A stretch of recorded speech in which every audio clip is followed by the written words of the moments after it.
हरे कृष्ण। इस वीडियो में हम लोग मंगला गौरी व्रत के बारे में जानेंगे और आप लोगों ने जो कमेंट में पूछा है मंगला गौरी व्रत के बारे में उसका भी मैं जवाब दे दूंगा कि पीरियड्स में मंगला गौरी व्रत हम कैसे करें, कुंवारी कन्याएं मंगला गौरी व्रत कर सकती हैं कि नहीं, सोमवार के बाद मंगलवार पड़ता है तो हमारा व्रत सोमवार को भी रहता है, तो मंगलवार को हम कैसे पारण करें और कैसे व्रत करें, ये भी आपने पूछा है। और नैवेद्य क्या चढ़ाना चाहिए, यानी भोग प्रसादी क्या चढ़ाना चाहिए मंगला गौरी व्रत में, और भी जो भी प्रश्न है मैं आगे इसी वीडियो में सब बता दूंगा आपको। तो देखिए, मंगला गौरी व्रत जो है यह बड़ा ही शक्तिशाली व्रत है, खास करके विवाहिता माताओं बहनों के लिए जिनके कुंडली में विधवा योग बना हुआ है, चाहे वह कुंवारी कन्या हो चाहे विवाहिता कन्या हो, उनको ये जरूर मंगला गौरी व्रत करना चाहिए। मंगला गौरी व्रत कितने दिन करना चाहिए इसका भी मैं आगे शास्त्र प्रमाण द्वारा आपको बताऊंगा। और देखिए, विवाह में जिनकी देरी हो रही हो, कुंवारी कन्याओं के विवाह में, तो उनको भी ये व्रत करना चाहिए। ये पुरुषों के लिए व्रत नहीं है, केवल कुंवारी कन्याओं के लिए अथवा तो विवाहिता कन्याओं के लिए है। ठीक है, पति की लंबी आयु चाहने वाली माताएं बहनें वे भी इस व्रत को यत्न पूर्वक करें। एक प्रश्न ये भी था आप लोगों का कि क्या हम यह व्रत मायके से उठा सकते हैं या ससुराल से ही उठाना पड़ता है। तो देखिए, आपको ना जहां भी आप हैं वहीं से ये व्रत आप लोग उठा लेना, ठीक है ना। अब आइए हम देखते हैं कि शास्त्र क्या कहते हैं। ईश्वर उवाच, सनत कुमार जी को ईश्वर यानी भगवान शिव जी बता रहे हैं। शिव जी कहते हैं कि अब मैं अति उत्तम भौम व्रत का वर्णन करूंगा। भौम यानी मंगल को कहते हैं, ठीक है। मंगलवार के दिन गौरी माता का व्रत जो होता है वह मंगला गौरी के नाम से जाना गया है, ठीक है। भगवान शिव जी क्या कहते हैं कि इसके अनुष्ठान करने मात्र से वैधव्य नहीं होता है, यानी यदि कोई विधवा योग हो किसी के कुंडली में तो यह खत्म हो जाता है इसके व्रत उपवास करने से।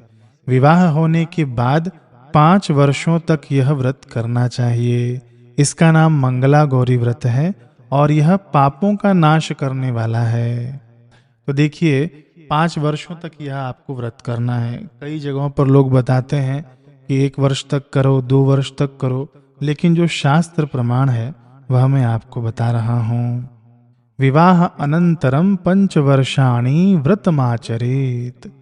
आगे शास्त्र कहते हैं कि इस पूजन में हमेशा 16 की संख्या में वस्तुओं को चढ़ानी चाहिए। 16 की संख्या में जो शास्त्रों में जो लिखा है कि इस दिन 16 दुर्वा दल चढ़ाएं। दुर्वा आप लोग समझते होंगे ना, दुर्वा दल जो गणेश जी को चढ़ता है वही आपको 16 की संख्या में चढ़ाना है।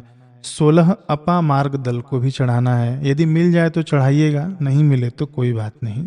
अपा मार्ग इसको चिचिड़ा भी कहते हैं, ठीक। 16 चावलों से 16 चावल के दाने रख लें अथवा तो 16 कटोरियों में भरकर आप चावल रखकर माँ को अर्पित कर सकते हैं, अथवा तो 16 दाने चने की दाल की आप चढ़ा सकते हैं, अथवा तो 16 कटोरी भर के आप चने की दाल माँ को अर्पित कर सकते हैं जिस दिन आप पूजन करेंगे। फिर इस दिन न 16 बत्तियों वाला दीपक जलाना चाहिए।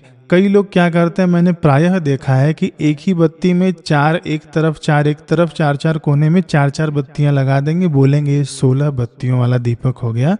तो बिल्कुल ये शास्त्र प्रमाणित नहीं है। शास्त्रों में स्पष्ट रूप से लिखा गया है कि 16 बत्तियों से 16 दीपक जलाने चाहिए।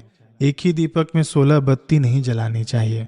माताएं बहनें, आप पहले से ये करती आई हैं तो इस बार शास्त्र के प्रमाण से आप लोग करिए, 16 बत्तियों का आप लोग दीपक जला लेना, ठीक है। अलग अलग किस तेल का जलाना है, सबसे उत्तम में उत्तम तिल का तेल माना गया है, ठीक है। तिल के तेल से आपको ये जलाना है।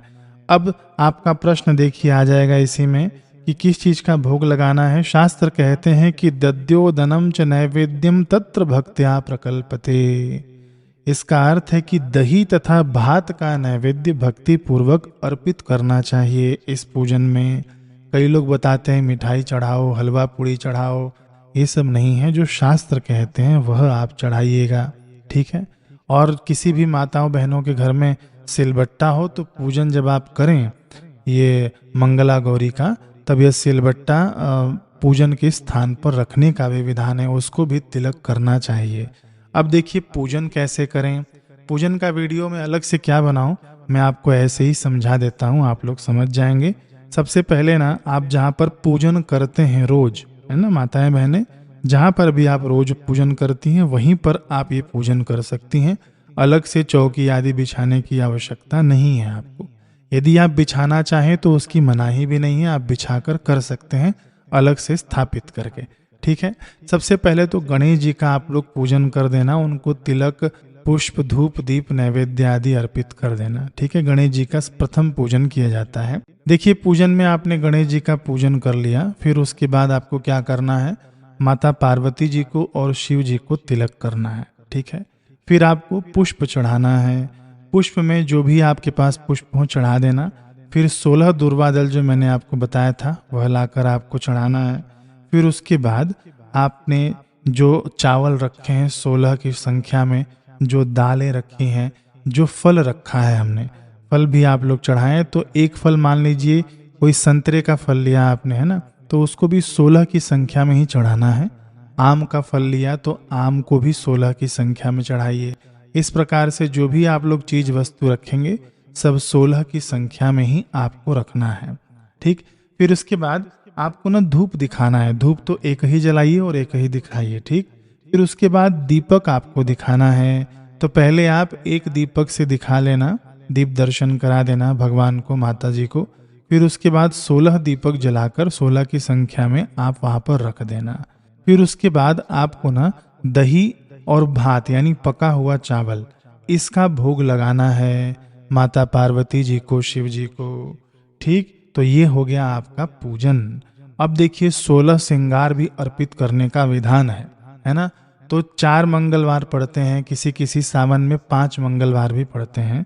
तो किसी भी एक मंगलवार में, या तो शुरुआती के मंगलवार में या तो आखिरी वाले मंगलवार में, आप 16 श्रृंगार का सामान अर्पित कर दीजिए।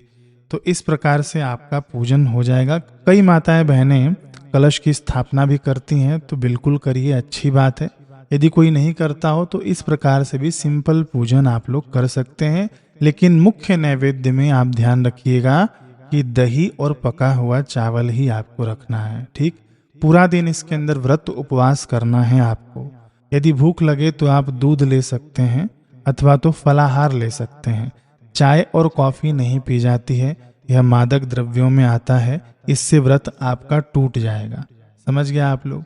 फिर आपको शाम को भी पूजन करना है। ये पूजन आप सुबह में कर लेना, फिर शाम को भी धूप दीप जला लेना। यदि आपने सुबह में पूजन कर लिया है तो केवल धूप दीप जलाकर हाथ जोड़ लेना और व्रत कथा सुन लेना। मंगला गौरी व्रत कथा में अपलोड कर दूंगा। फिर आपको क्या करना है कि व्रत कब खोलना है, फिर आपको शाम के पूजन के बाद में व्रत खोलना है। व्रत खोलने के बाद आपको मीठा भोजन करना है। इसमें लहसुन प्याज नमक मिर्च नहीं होना चाहिए। अब देखिए दही और चावल जो हमने चढ़ाया है ना, वो आपको सुबह के पूजन में चढ़ाना है, शाम के पूजन में नहीं चढ़ाना है, क्योंकि शाम को दही नहीं खाई जाती है, इससे लक्ष्मी जी चली जाती हैं। तो सुबह वाला जो दही और चावल आपने चढ़ाया है तो आप केवल दही उसमें से खा सकती हैं यदि आवश्यकता हो तो, नहीं तो दही और चावल आप किसी परिवार के अन्य सदस्यों को भी आप लोग ये प्रसाद रूप में खिला सकते हैं। ठीक, अब बात आती है कि पीरियड आ जाए यदि इस दिन, तब हम व्रत और पूजन कैसे करें। तो व्रत आप करिए, ठीक है, व्रत नहीं तोड़ सकते हैं, व्रत आपको करना है। लेकिन पूजन घर के किसी भी कन्या से आप लोग पूजन करवा सकते हैं, या तो कुंवारी कन्या हो अथवा तो विवाहिता कन्या भी इसका पूजन आपके निमित्त कर सकती हैं। ठीक, आखिरी प्रश्न रह गया है कि हम सोमवार का भी व्रत उठा रखे हैं, तो मंगलवार का व्रत हम कैसे करें।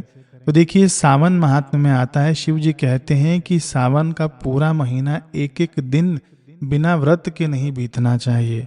तो जो लोग डराते हैं ना कि 2-2 व्रत नहीं कर सकते हैं, बिल्कुल आप कर सकते हैं। चतुर्मास भी चालू है, यदि आपका शरीर साथ देता हो तो आप लोग बिल्कुल करिएगा। देखिए सोमवार का व्रत यदि आपने उठा लिया है तो सोमवार का व्रत तो शाम को ही खुल जाता है नक्त भोजन के हिसाब से, जैसे कि मैंने बता रखा है, सूर्यास्त के बाद 1.25 घंटे के बाद आप भोजन कर सकते हैं, तो वह व्रत तो वहीं खुल गया। मंगलवार का दिन आपका खाली है, पारण तो करना नहीं है, है ना। तो मंगलवार का भी व्रत आप लोग कर सकते हैं और यह भी नक्त व्रत माना गया है। है ना, मंगला गौरी का भी व्रत माना गया है। इस प्रश्न का भी आपको समाधान मिल गया। तो ये थी मंगला गौरी की जो जानकारी आप लोगों ने कमेंट में पूछा था, वह मैंने दी है शास्त्र प्रमाण के हिसाब से। बाकी रह जाती है व्रत कथा, तो मैं ये भी अपलोड कर दूंगा और उसे भी आप लोग सुनिएगा व्रत वाले दिन। ठीक है, कुछ पूछना होगा तो कमेंट में पूछिए, मैं प्रयास करूंगा इसका जवाब देने के लिए। मिलते हैं अगले वीडियो में। हरे कृष्ण।